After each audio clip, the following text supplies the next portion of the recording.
Mike Pipe, what's happening, my friend? Nothing much, dude. Just excited to be here. Another beautiful Wednesday night that we're recording the podcast. Tennessee Vols are the Tennessee Vols. Always gonna Vols, man. Welcome to Hey. Valhalla, fam. Yeah, like Mike just said, Tennessee Vols are gonna get you all riled up.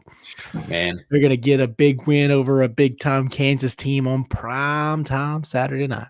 They're gonna get you all stirred up, and then they're gonna bring you down with a 50-point performance and a lost and actually a choke job to Ole Miss. Yeah, good transition there because it was pretty bad.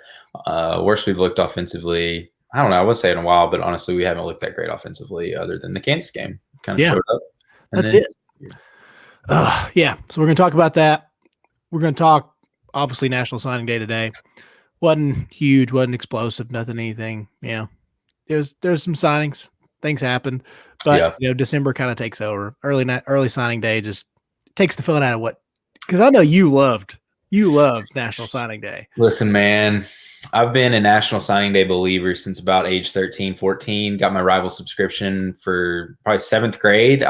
My birthday, I asked for my mom to get me a rival subscription because I wanted to be a member of VolQuest, get the inside scoop on all things recruiting was the big thing. Because recruiting, as most of us understand as Tennessee fans, is the lifeblood of the program. Talent that you're bringing in, it's important for sure.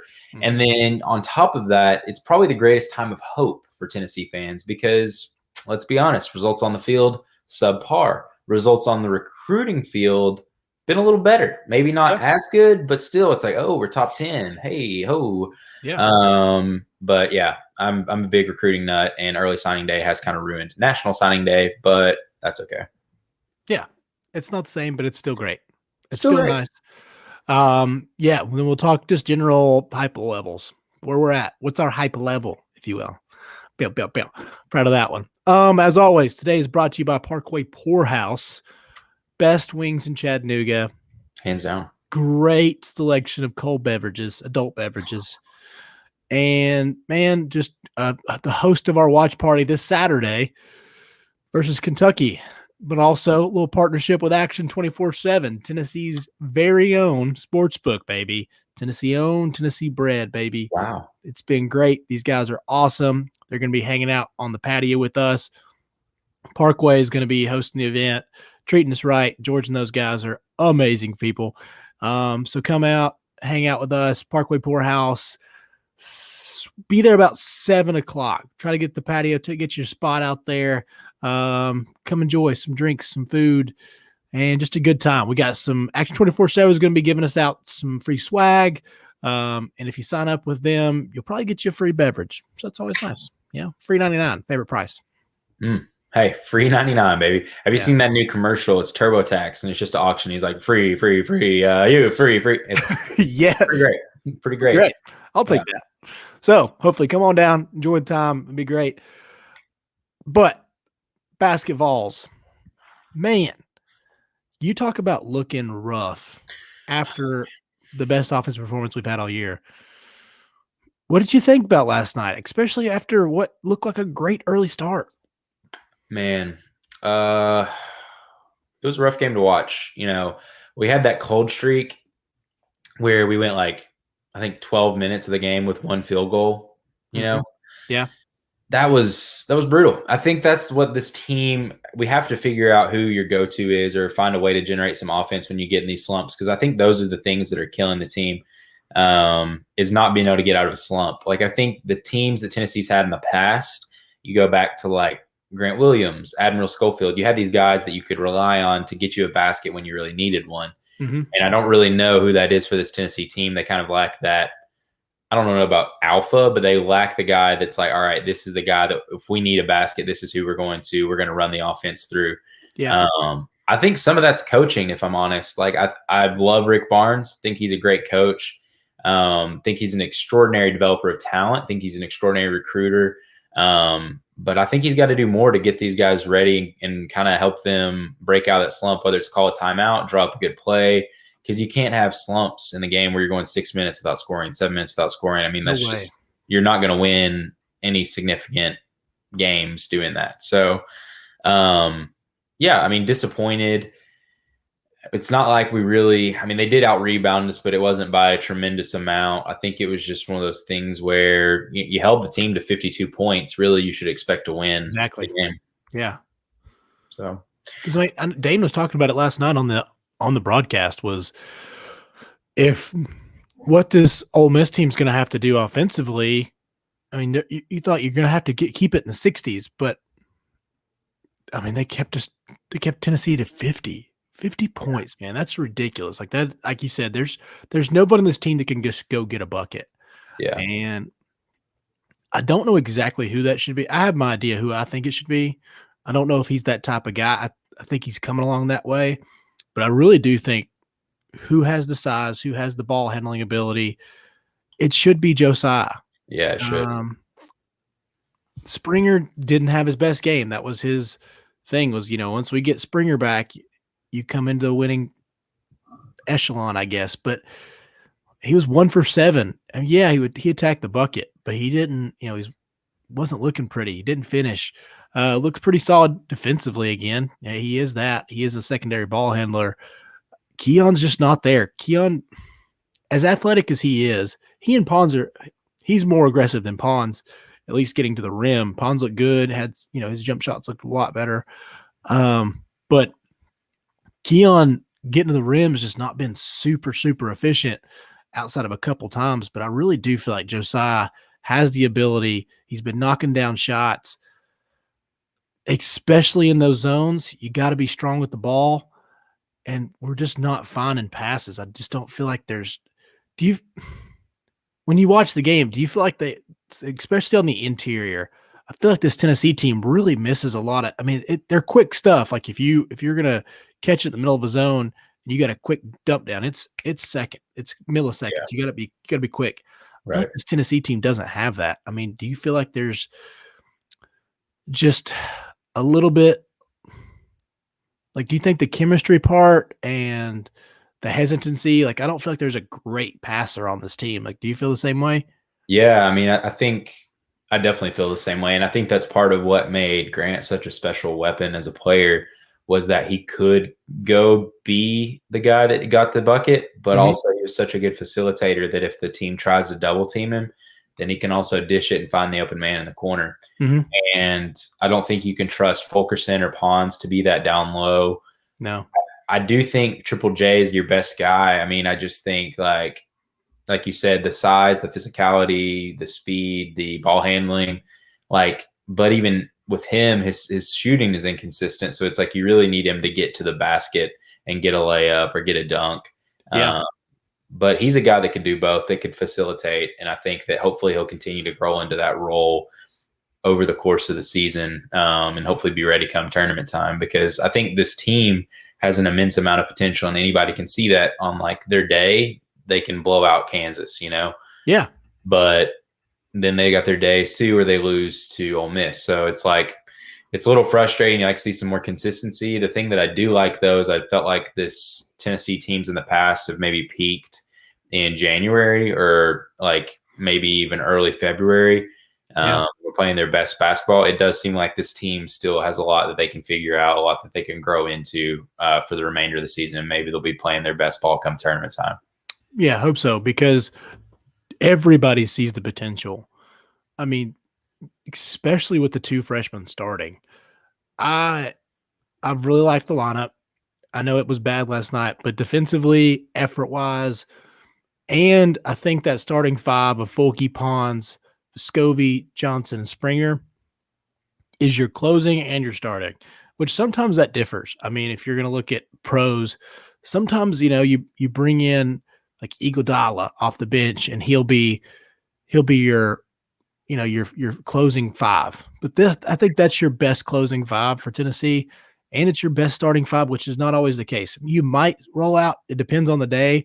You might put in Victor Bailey Jr. in there, but he's been very inconsistent. Yeah. And that's frustrating, because I really do feel like Vic can be a big-time scorer in this league.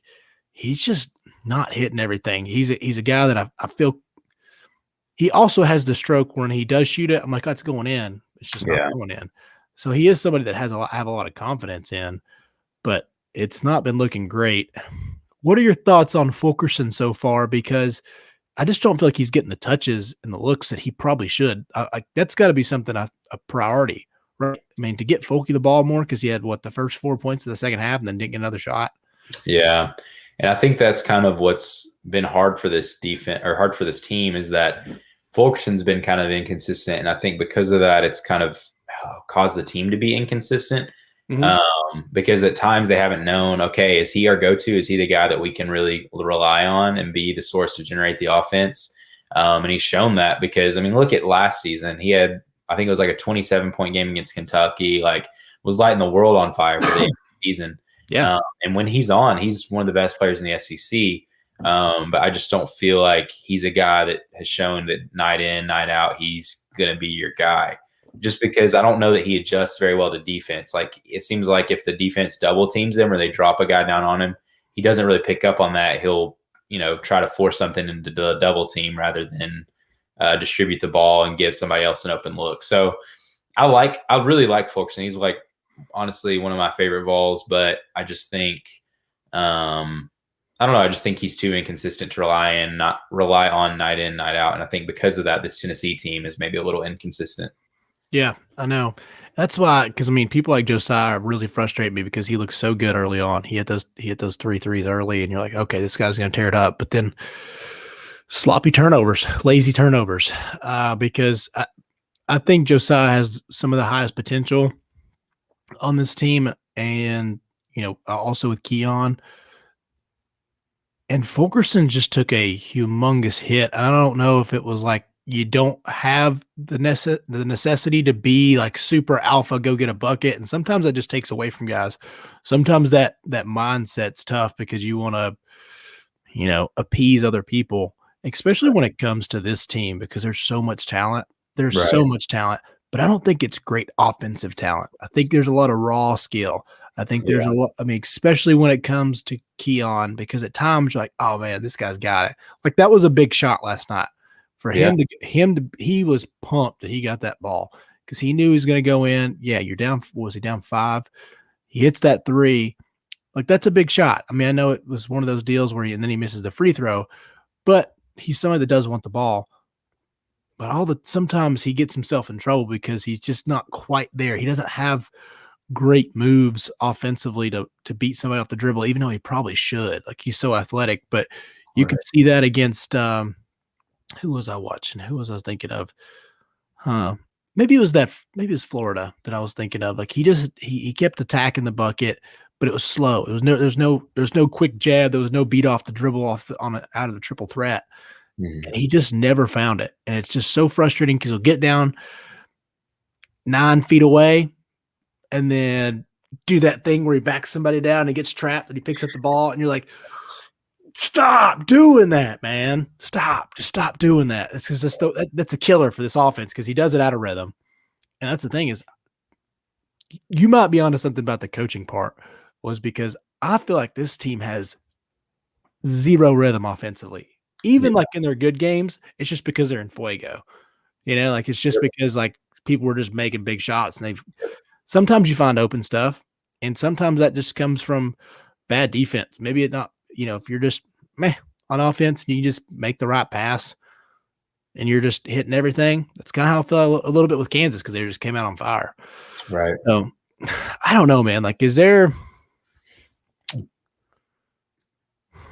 you still feel like what you've seen? I mean, you see Kansas and you see this. Has your expectations, because I know early in the season we talked about how high our expectations were. Have your expectations changed in what you actually think this Tennessee team can do in the tournament? Yeah, honestly, I don't know. I mean, at the moment, it doesn't seem like we're going to be able to find enough consistency to make a deep run in the tournament. And I think that could change. But I think if you're making an assessment based off what you've seen in the season so far, I think you've got to have this team going out in the Sweet 16 or sooner, just because it strikes me as a team that could even lose in the first round. I mean, I think that we're probably looking at a 4 seed, 5 seed, somewhere in there. But I just think that eventually you'll slip up, whether it's against that 13 or that 12 matchup, or whether it's against the next matchup against another 4 or 5. yeah, those teams, every team you're playing has the potential to beat you, and every team that you're playing is probably going to be as good, even better than the Ole Miss team we played last night. More likely than not. So I don't know. I don't really have any high level of optimism. I do think that, again, the talent's there, and if they put the pieces together, then certainly they could make a run. But as of right now, from what we've seen thus far in the season, there's just no sort of consistency with the offense that makes me think that we could make a deep run in the tournament. And I think some of it, is coaching. I do think some of it is maybe we have too much talent, and that it's hard for guys to get into an offensive rhythm because you're rotating guys in and out so much. You don't really have 5 or 6 people that play. You're playing 8, 9, 10 people. And so I think that makes it hard on guys like Fulkerson, that last year he was kind of the go-to. He was, all right, go get us 40% of our offense on any given night. And now he's like 10% of the offense some nights, 20%. So I definitely echo what you were saying earlier. It's like it's hard for these guys to maybe switch on and off that mentality, because it's like, all right, one night I'm the guy. I got to be the scorer. I got to be the guy that goes out and gets 20 points. And the next night I'm going to get 2 shots in the second half, Yeah, that's what he's doing. And now I look at these guys and I'm like, man, there's a lot to be said, especially for these young teams. Kentucky, Tennessee, but the Tennessee part of it, like these teams that obviously were really needing that off season, like it's hurt big time. Mm-hmm. You can see like how inconsistent a lot of these teams are. To give an example, I think Tennessee and North Carolina are in similar situations where you have 3 or 4 guys that are pretty experienced. They played a lot, but then you also have like young guards. You have people, and they're trying to mold, they're trying to fit together, and it's just not working. I mean, obviously, like Kansas, it's a little bit of the same factor. We're not all Gonzaga. You can't just find Suggs out in the middle of the street and, oh, hey, come play for us. But yeah, be a top 3 pick next year. It's going to be great. We got some other studs that can make an All-American team too. Can't all be that. But I just feel like there's so much inconsistency with the young kids, like these freshmen and even sophomores. Like people are having a really hard time gelling. And you look at Duke, you look at Kentucky, you look at North Carolina. North Carolina and Tennessee are a little bit different because they do have some veterans. I just don't think they have great leadership. I think Josiah is trying to step into that role. It's another part I think about him is, from what it sounds like, I'm not deep dove into see who's. It doesn't sound like there's just a super vocal leader, but it does sound like Josiah is probably the most. Yeah. So I think when you are that vocal leader, he does have an alpha mentality a lot of times. I just think he's got to be a little bit better attacking the rim. He's found his stroke. His stroke looks better. It does. But it's not going in super consistently. But he is a guy that's a facilitator. He's the guy that every night, if he just hammered it home and he found that mindset, like he's a triple-double type guy. Yeah. And he's the only one I think really on this team right now that can go do that. It's just tough to watch these cats try to like form and gel, because you're going to have 80-point nights and you're going to have a 50-point night, because nobody seems to be in sync with one another. And you're seeing that across the country on a lot of these young teams, like your Iowas that have stuck together. You got Garza, stud. I mean, I know they lost, but they're still really good. They're going to be a tough team come tournament time. And Gonzaga's a little bit similar in the fact that, yeah, they have Suggs, who is going to be an absolute great player in the NBA, I think, one day. He's just beyond his years, but they also have so much consistency across the board. Yeah. Veteran guys that have played, they were ready to come back, ready to dominate this year. So it's tough. And then Baylor's the same way. Baylor's got a lot of guys that are veterans, played a couple years, and they're just more in sync. And that's the good teams. Those are the 2 best teams, head and shoulders. Don't know if there's really anybody else close, but man, Tennessee's got a long ways to go, and I'm really hoping you're right. I do think that this year might be a little bit different peak-wise. Maybe they come find it, because I'll tell you, the SEC regular season, that's out the window. You ain't winning that, big homie. That's probably Alabama's to lose really right now, I think. Yeah. In the SEC still, right? Yeah. Yeah. Yeah. So Shout out it's to tough. Danny That's a White. good team. Shout out Danny White. Shout out Danny White because that guy, he found Nate Oates. He found Nate Oates at Buffalo. It was Buffalo. Right? Yeah. Man, that boy can hire. Let's hope it's right. Real quick, I look back now. There was one comment. Now this is off topic. I hate to talk about Alabama and Duke, but it is funny that the tide has turned a little bit. If Duke was winning and Coach K made his comments, then Nate Oates responds back to him about because Coach K they're losing. They're not very good. And he made the comments of, we shouldn't even be having this. And then Nate Oates kind of responds back and is like, I think Coach K's a little out of his lane here. Now, with Nate Oates balling, shows a little respect. So shout out to Nate Oates and the good old country boys out there, man. I think that's one for the good old boys compared to the GOB, the sweater vests and those dookies.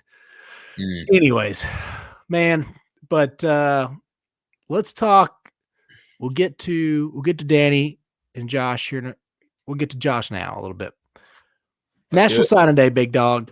What did you think about it today? I know it wasn't super exciting, but in general, we'll go, what'd you think about today? And then also, what do you think about the class? Man, overall, I think obviously not a whole lot happened today. I think we picked up a big offensive tackle, junior college guy from Kansas, 6'6", 315. I'd say he'll have a good chance to get some playing time early just for the size and being an older guy. And then, this whole class, I think overall was pretty good. I was listening on the radio on my way home from work today, and one of the things that they were talking about was the programs that had fired their coaches. It was Tennessee, Vanderbilt, Auburn, and South Carolina. And I might be leaving out one, but Tennessee's was like 18, 16, 20, like basically like mid-teens, high 20, like low 20s kind of deal. And then all the other ones, like Vanderbilt actually had like 33rd best class, and then Auburn's 42. This was according to Rivals, which Rivals isn't really my favorite. Preferred, I would probably prefer 247, but anyway, Rivals is pretty well respected within the industry.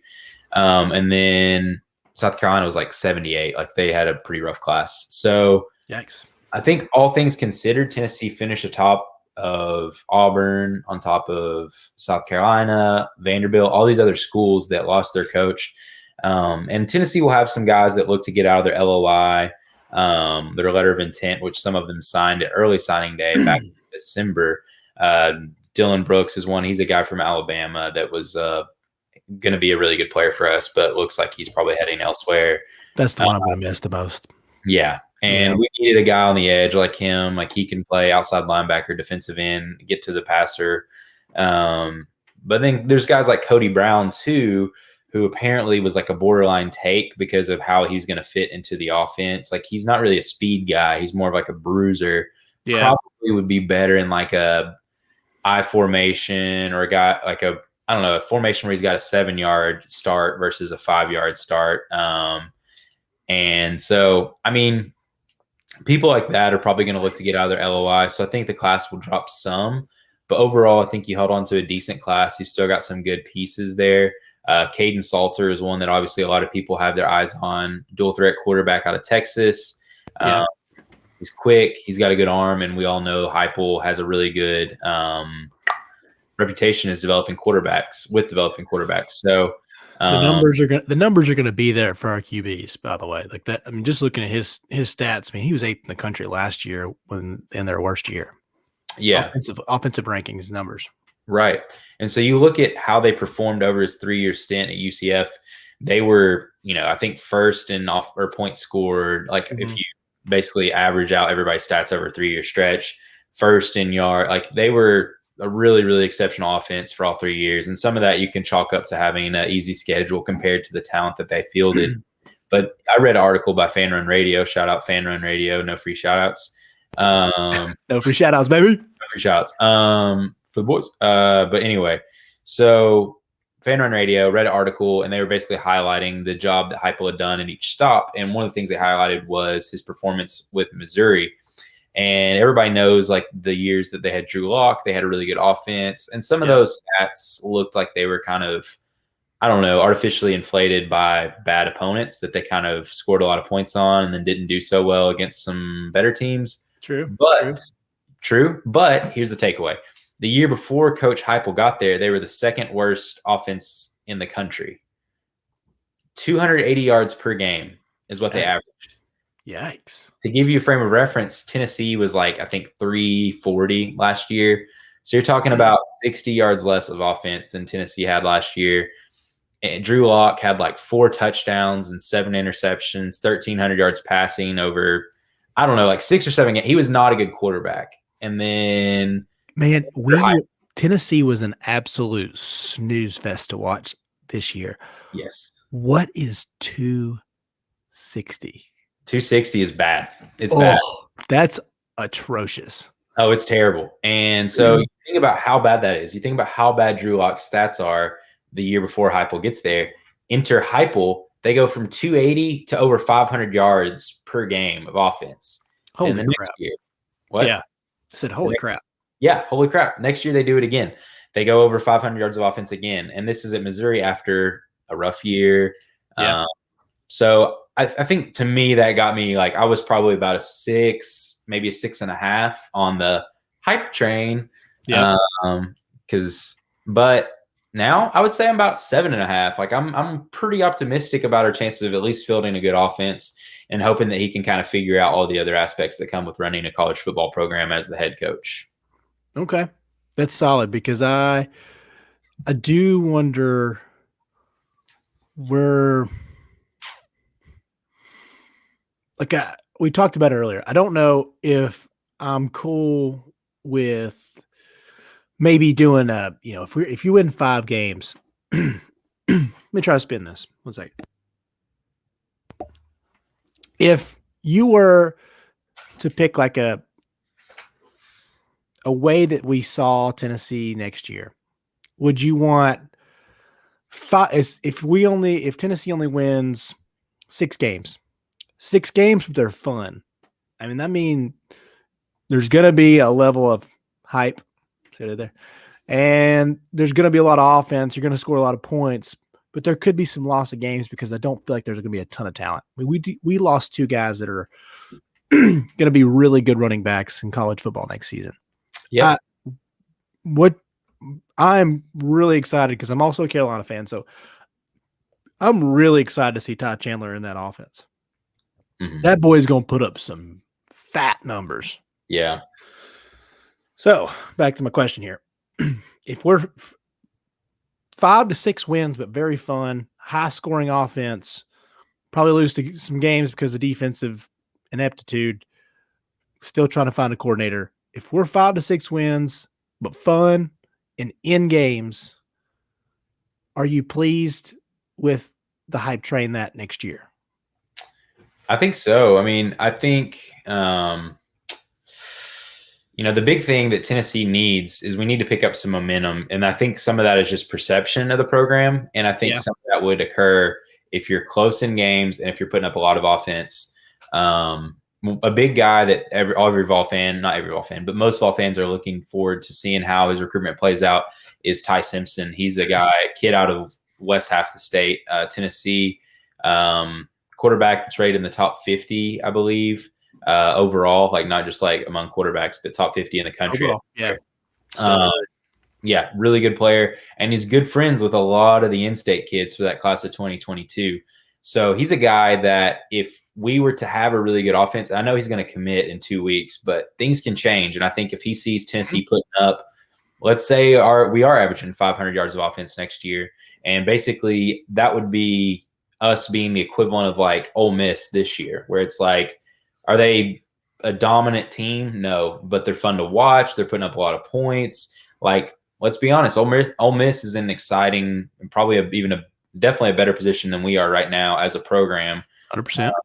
Just because of what Lane Kiffin was able to do on offense his first years. And I think that's about what Tennessee fans should hope for. I don't know about should expect, but should hope for this first year is just, hey, let's put up a lot of points. Let's put up a lot of offense. Let's stay in games.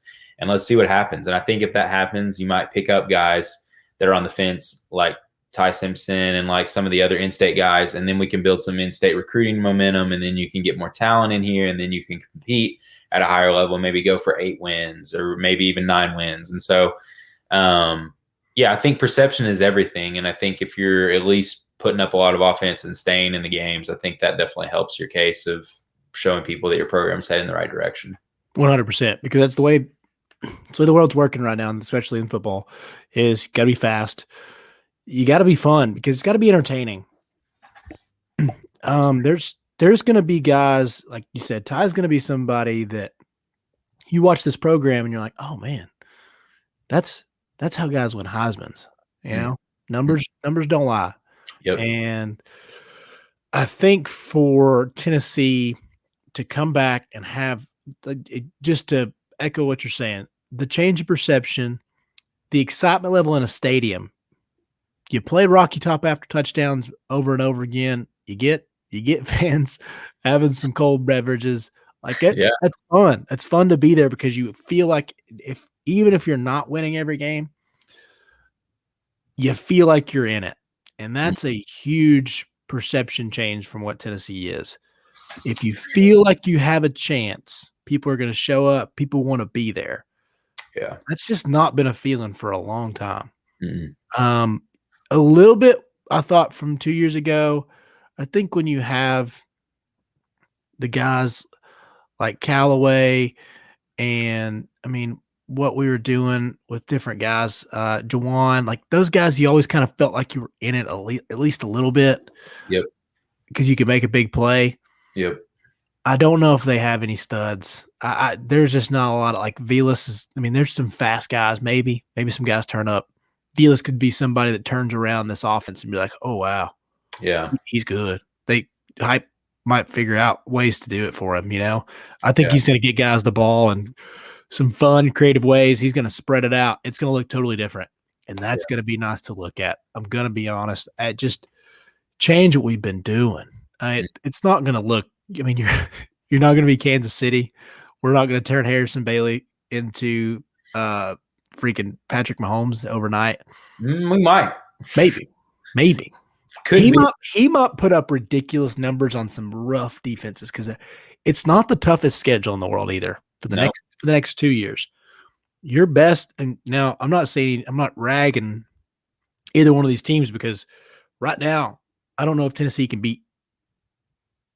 I'm not guaranteeing any wins against anyone for Tennessee. That's not what it is. But your non-conference right now for the next 2 years, your best non-conference is Pitt. You're going back to back with them, home and away, and then BYU, which BYU did beat Tennessee last year. I get that, but those are your 2 big ones. You got Oklahoma in 2023, so it turns around. So hopefully you get your stuff figured out by then. So I know that seems like long term, but it's not that far away, especially for a coaching staff. Mm-hmm. So it's going to be nice to have a couple years where you can steal some 7. Like next year, it wouldn't be awful to get to 7 wins. No. I know it's a long ways away, but if you shock some people, you get the Bowling Greens, all those guys out of the way. Mm-hmm. You get some of those dubs. You beat somebody. You beat some struggling South Carolinas, Vandy, Kentucky's beatable. There's 5. Yeah. If you get, if Pitt's one of those. So got to steal 1 or 2 after that. So if you get to that point, you get some recruits in here. You're fun to watch. You get a lot of butts in the seats, because good Lord willing, that'll happen soon. I'm going to ask this question. How much do you miss in-game sports that are not limited? Man, tremendously. Actually, it's the energy, man. I was watching a clip today I'm actually a really big soccer fan as well. Like Arsenal, that's the team I support in England. They're not great, but used to be my FIFA pick. Yeah, you can't be front runner. I'm a Tennessee fan, so I couldn't pick like Man U, Chelsea, Man City. You need some struggle in your life. We are abused children. We know what this is. We know what we want. Oh yeah. So if you're a Tennessee fan, you're looking for an experience eerily similar to what it is we've all choose Arsenal. That's the team for you. But anyway, it was a Champions League highlight, which for soccer fans, it's like the biggest tournament that they have, other than the World Cup, which is national. If you don't understand all that, that's fine. But Champions League's huge, and a guy scored a goal, and the entire like stadium just erupts. Like it's so loud on the replay, and you can almost like even through my phone, you can almost like feel the stadium like shaking because it's so loud and everybody's going ballistic. And man, there's just that energy, that excitement, the way that really what the fans do is they just inject so much meaning and passion into the games that I feel like you're kind of missing out on because they're just not in there, you know? Yeah. I thought about it Saturday. I was like, man, that would have been a good one. I miss even planning for stuff like that. I miss going, be like, hey, man, this is my little brother's birthday on Saturday. Like, that would have been a cool one to be like, all right, I got us 4 tickets, me, him, his lady, one of my buddies, and we cruise on up there. That'd been awesome. That's the stuff I miss. Like that. But I'm just a person, man. I'm trying to hold strong. Grandma gets out. She's getting her second shot in a couple of days, and hopefully get her out of the nursing home. So I'm holding strong, man. I know we got watch parties, but I'm trying to be as safe as possible. But yeah, I always feel like going to even how many people are there? 7,000, 5,000, something like that. Yeah. So, you still want to risk it. Go to your normal places, I guess, but try to be smart. So I'm just waiting. I'm holding strong. But, man, I can't wait to get back to doing that because I thought that would have been even with 2 down Tennessee and Kentucky or Tennessee and Kansas teams, that would have been an awesome one to go to. That'd have been fun, man. That'd have been really fun when that'd have been an awesome crowd. I just missed those little things, man. But I think 2022, 2021, 2022, either one, Heupel's got a chance to really put some magic into this fan base. Yeah. Because like I said, getting that feeling back of, man, we can score points in a hurry. Yeah. We can get back in this. Because I'll be honest, I think defensively we're going to be down a couple times. There's too many good offenses and too many good teams in the SEC. But I think that if you get that belief, that keeps people there, that keeps people interested, and a lot of chatter, man. And these kids watch. And if it's like, hey, man, they're slinging it all over the yard. They don't care who they have. Yep. Some fast dude named Velas. People are going to love it. They're going to love it whenever Bailey or Salter or whoever else, especially, I don't know if Salter's not quite there yet, but if it is Salter and you see that kind of athleticism, it's fun to watch, man. Bailey's a good athlete himself. Like, that's going to be fun to watch at times. So hope so, man. I'm really excited about it. I don't know. I mean, we got the kicker today. That was also a signing. That was probably not too long ago, actually. So we do have a kicker. Transfer portal, Brent Samaglia. We lost 2 kickers, didn't we? Lost a punter and a kicker. Yeah. What was the other guy's name? He's the tall. Yeah. Man, I can't remember his name. Can't believe. Yeah, I mean, I can picture Paxton Brooks. Is that him? Oh, he stayed. Okay. No, then it's is it Joe something? I don't know. Whatever. Yeah, whatever. He gone. My bad. So we needed that. So it was a big time that you're getting a kicker because Joe Doyle. Is it Joe Doyle? Sounds right, actually. I can't remember his name. I'm not going to say for certain. Right. Boy, Craig called me out last week for saying something wrong last week. I didn't really care. But it doesn't really matter because Heupel is, like you said, they've been averaging out number 1 offense throughout the last 3 years. He's been like 8th, 5th, 1st every year, and that's been the best in the last 3 or 4 years. So with that being said, they've also been way down on the list as far as field goal kicking percentage or how you want to look at that. Most field goals attempted. The man just doesn't do it a lot. That's just not his game. Yeah. Like it's positioning. It's the way they score. If you don't score, sometimes it's going to be stalled out early. Yep. So there's going to be little things like that kind of chip away at how he's going to approach the game. So we're not going to miss having a kicker that much. Obviously, they're still important. That's why we got. What was his name? I forgot his name.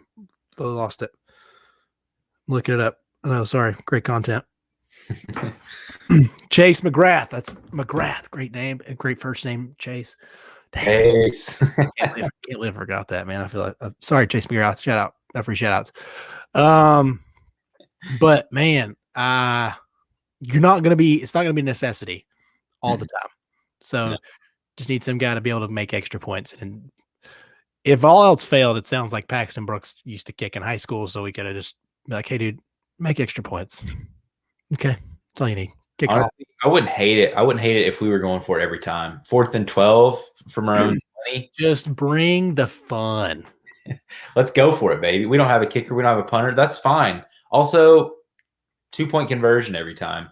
Let's do it, you know? Yeah, extra point. Never heard of her. Never heard of her. Don't want to hear of her either. No, that pass. Just be that team. It was like the other team that was in Friday Night Lights in the movie. They just always went for it. Yeah, that's who we need to be. That's who Tennessee needs to be. And to make it fun, well, everybody would watch. Like they're going for it every time. Analytics, man, they say it's the right move. Going for it on 4th down, going for 2-point conversions. That's what I do on Madden. It works all the time. I know, that's what I'm saying. Just play like you're playing NCAA 21, which hey-o, that's the big news for the day. Big time. Did you get like a nostalgic feeling today? I really did. I was like, man, what a day it is. It's gonna be 2 or 3 years, but man, what a day it is. What a day. And that's what I'm man, wow. Just so happy, honestly, because I was a huge NCAA. Like I still have NCAA 14 on Xbox 360 that I whip out from time to time. Like huge fan. How else can I see Tennessee in the national championship game? How else can I deal with the pain of losing to Florida year in, year out, Alabama year in, year out? You go, you plug in Xbox 360, you go to your dynasty, you're on year 4, your roster's stacked, you're 99 overall on everything. You've won 3 consecutive national titles. You beat Florida's brains out. That's the only way to cope. It feels right though, too. Like if I win or lose against Florida or Bama and I'm playing, it hurts just as much. It does. Yeah, it's real close. Real close. Yeah, you create that storyline in your head. You know how the day feels, especially for a Florida game. You know how it's humid. All those fans have been tailgating. They've been suffering through all that heat, sweating, drinking, but really great barbecue. Man, shout out to Tennessee fans. They know how to cook too. They do. Always have known how to cook. Everywhere I go, whoever's cooking. Now, granted, they know how to tailgate also and bring in delicious snacks, but they also know how to cook. Those boys over there at the square, they can do it. So you kind of know how it feels, but then you take it a big L there. You're like, I disappoint all these animated fans. Animated fan, dude. And that's what we're here for. It's not the listeners. It's for all those animated fans out there. Those are the listeners, that's how I feel. Those are the people. I'm going to ask you, I heard this earlier and I want to see if you think it. How much do you think Big Cat over at Barstool helped on this? Like how much of his Big Doug's push really helped this come along? You think that might have been a little, I mean, it may not have been like the thing. Yeah. Because I think the likeness, like, obviously these players are going to get that passed and you're going to make money. But I also think that might have been that's a big media push by, yeah, it amazes me how big their podcast is. But do you think it helped? I mean, it did. It absolutely did. I think at the time, Coach Doug's peak was like, the worst part of COVID. Like literally, there was like no sports. It was so depressing. And the fact that he rolled that out, and it was like the most watched Twitch, or I think, was he streaming on Twitch? Yeah. I tuned in and watched like half of one of the games, and it was pretty entertaining, partially because of who Big Cat is and whatnot. But like, I don't know. It was fun to watch sports, which kind of is the sad state of how bad things were, that I was like watching somebody else play football. But But yeah, I mean, I think it did because you had even so much hype just around people playing a video game that was 7 years old. So I'm sure EA was taking notice of that and being like, man, like there's a really big community for this game out there. We make this, we can make a killing, you know? Mm-hmm. Yeah, it was a great part of this summer because I'm with you. It was so down, like everything to do. I Mm, mean, at that point, it was pretty deep into summer. It was hot. No gyms were open. Even if they were, you didn't want to go. yeah. I mean, like literally to the grounds of things. I remember like going and just trying to find stuff to do. That was kind of entertaining. Yeah. I didn't watch a ton. I think I watched the Florida game once, and then a couple people would we just kind of like keep up with it because it's funny, Yeah. especially with Tennessee like that. I mean, when players started getting into it, when Trey Smith got into it, like that was like, this is unbelievable where this is right now. Yep. Like I could not believe that people were in it. And man, that turned into a freaking phenomenon. And I know A to Z tried to do some of it with the NFL blitz and different stuff, but man, they'll never be a Big Cat Doug's combo Mhm. ever Coach. again. Last thing I do want to touch on, let's talk a little Kentucky. Down because we didn't get to that earlier. Down week or down year for Kentucky, but a down day for Tennessee on Tuesday night. How do you see this week going? How do you see this game going on Saturday night? Man, I think Tennessee will bounce back. I really do. I'm not overly confident with that just because, again, the inconsistency that this team has shown. But hey, bad performance. Maybe we'll bounce back, have a good performance. Yep.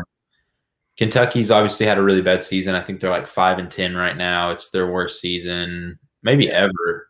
I don't. It's the worst they've ever had. Yeah. So things are rough. Things are rough up in Lexington, but they've still got a lot of talent up there. And it's one of those things. If we have a bad game, we're capable of losing to Ole Miss, and if they have a good game, they're capable of playing better than an Ole Miss team would probably play. So yeah. I mean, anything could happen. Especially when Kentucky's involved. I swear, like referees is a real thing. Like, just it feels like no matter if you're in Knoxville or Kentucky, it seems like Kentucky's going to get the calls. But It really does, and I know that crowd's not going to be behind them, and they're competing with Mizzou tonight. Right? I mean, this is at 8:58 on Wednesday night, and they're only down 3 to Mizzou at Mizzou. So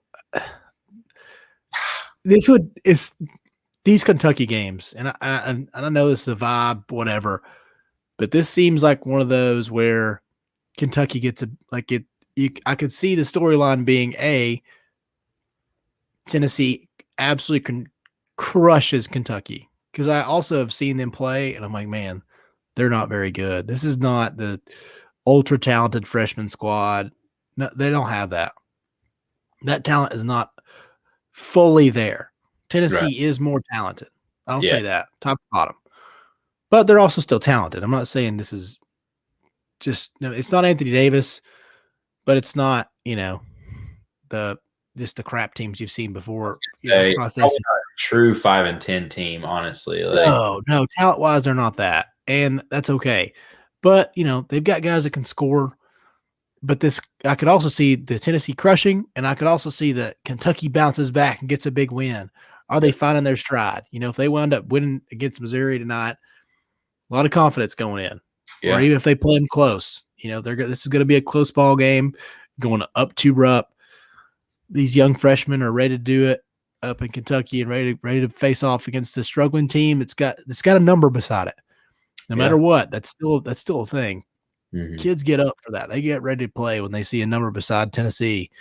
Like this is something, they're going to see the headlines the next couple of days. It's like Tennessee is going to look to rebound and run over Kentucky. Well, freaking Calipari knows how to coach. Unfortunately, I don't like to give him credit, but he is a pretty daggum good coach. He knows how to get guys up to play a lot of times. So it's going to be a game. But Rick does really well against Kentucky. So I do believe Tennessee comes up there, routes them. I wouldn't be surprised if it's another 20-point win. I think Tennessee kind of goes up there and hammers them. But there is always that like unsuredness as a Tennessee fan in general. Where you're like, man, Kentucky might go up. We might get stolen from, like a bad call or a tough, like a crap 3 at the buzzer to get beat. Like those things that I'm like always worried about at Kentucky. It's not going to be like they're not going to blow us out. There's no way. Yeah. But I can also see some trash bucket just because it's UT. Yeah. Just because it's UT and it's Kentucky at Rupp. I hate that place. Yeah, I was telling somebody that earlier this year. One of my best friends is a big Kentucky fan, and he was like, man, y'all are going to smash us this year. And I'm like, all bets are off once you enter Rupp, man. All bets are off. All bets are off because you don't know. I mean, Kentucky does have talent, and they can show up and play really well any given day. But when you throw that added element of referees, I'm just going to say it can totally change the game. And it does seem like the whistles are usually a lot of bit in the favor of the team in blue and white when you're playing at Rupp. So I don't know. That's just been my perspective. And usually they'll have some makeup calls at the end of the game to try to even out the foul totals. That way it's not all that crap, 24-12. It's like, it's 24-19 actually, yeah, I think there's some stuff going on, but whatever. I'm not going to get into all that. But we've all seen, Tennessee playing at Rupp, and it doesn't go as well as we'd like. So hopefully that's not what happens this Saturday. Big game, 8:00. Is that right? Yeah, 8:00. Man, come on down to Parkway. I'm actually going to go early. 6:00 is actually the Duke, North Carolina game. Yeah. Big Saturday. Big Saturday. That's going to be fun. I mean, those two teams are struggle bus as well. Where Tennessee is vastly the best team of that group. Still, it's rivalries. You never know. I've seen some garbage Carolina teams beat good Duke teams, and I've also seen the opposite. I've also seen, bad teams beat good teams in a Tennessee Kentucky game. I'll be honest. Like I've seen teams at Kentucky. You're like, they're actually way better than us. They've got a lot of NBA guys, but it turns around. So, gonna be a fun Saturday with Action 24/7 with Parkway. Those are our peeps, man. It's gonna be fun. So, Tennessee, Kentucky, 8:00. Come a little sooner, probably like 7. I'll be there at 6. Watching all day of round ball. It's going to be great. I'm pumped, dude. I'm a basketball guy. Had some dreams, but unfortunately nobody wanted a 6'2", relatively unathletic white power forward, Point forward is what I was. Cousin Draymond Green also, I have a similar game. Similar skill set. We played grew up together in Michigan, playing on the street. We're about the same, efficient rebounders, solid defenders, assist man. Right. Not great scorers, but we can if we need to. Right. Team player, heart and soul of the team. Yeah. I was just that, but without all the good attributes. Oh, yeah. Yeah. Sounds about like my basketball career, actually. So yeah. Hey, I mean, you are talking to the all-time losingest captain in Rhea County basketball history. It's a fun fact. It's not me, so I guess it's you. Hey, at least you can claim the title to something, It's like the title to something. I shouldn't always add the asterisk. I'm like, I was captain of the basketball team. Unfortunately, it was just a lot of losses. But hey, that's what I get. But there though, that's a nice Chase trivia. I'll add that one to the. Write it down. Write that down. That's gonna be one of those. Hey, son. You know a fun fact about Uncle Chase? Well, dude, I appreciate it again, man. Anything else you touch on Tennessee? Man, I would say if I could have one last message to Tennessee fans, it would be, let's stay positive. It's too early to go negative on the hype train. That's what we do best as fans. We get overconfident, overjoyous about our hires, and then we cast maybe too high of expectations, and then you get disappointed. So maybe let's not do the end of the cycle, but let's just say, hey, Heupel, let's give him a chance. He's got some decent credentials. He could do some big things at the University of Tennessee. Let's wait 3 years and see. That's all I want, And I think Danny White kind of shared the same thing. He's like, we need our fan base to be behind us. We need some positivity. I think that stuff really does matter, and I'm not going to say it's going to translate necessarily to wins and losses, but I do think if you have positivity surrounding the program, I think that's stuff that probably is picked up by recruits and by people that are interested in the University of Tennessee. And it's just, it's just good vibes. You're putting out good things. I think you kind of tend to attract good things. But yeah, anyway, man, that is one thing our fan base could really use. We got to be way more positive. I'll be honest. I'm sometimes an initial reactor that it's like, oh my gosh, that was a lazy hire, or what are we doing? Like, how are we so stupid? And then I also get mad at our fan base. But it is what it is, man. We're gonna be better. I think this. I believe in Danny White. I'm not listening to Heupel enough to know that guy's got a lot to prove. To be honest, I'm very neutral. I'm more excited. I'll say 60-40 with a little bit, edge on excitement. Yeah. But still got a lot to prove for us. Got to get a defensive coordinator. Got to get pretty much a whole defensive side of the ball. T. Martin got a thing that's got to get figured out. But man, Mikey, I appreciate it, buddy. And as always, like, subscribe, and tune in next week, baby. We're gonna be doing this thing, and I got 2 articles coming out this week. I'll be doing what is your hype level, and Mikey P, you gonna be doing a little recruiting. TBD. Sweet. Look out for the news. It'll be recruiting for sure. We'll be talking about this next class, how it's pivotal for the direction of the program, and even Josh Heupel's success as a coach at Tennessee. So, yeah. We'll get those 2 coming out. So, shout out, peeps. Go Vols, GBO, V4L. Welcome to Valhalla. Woo!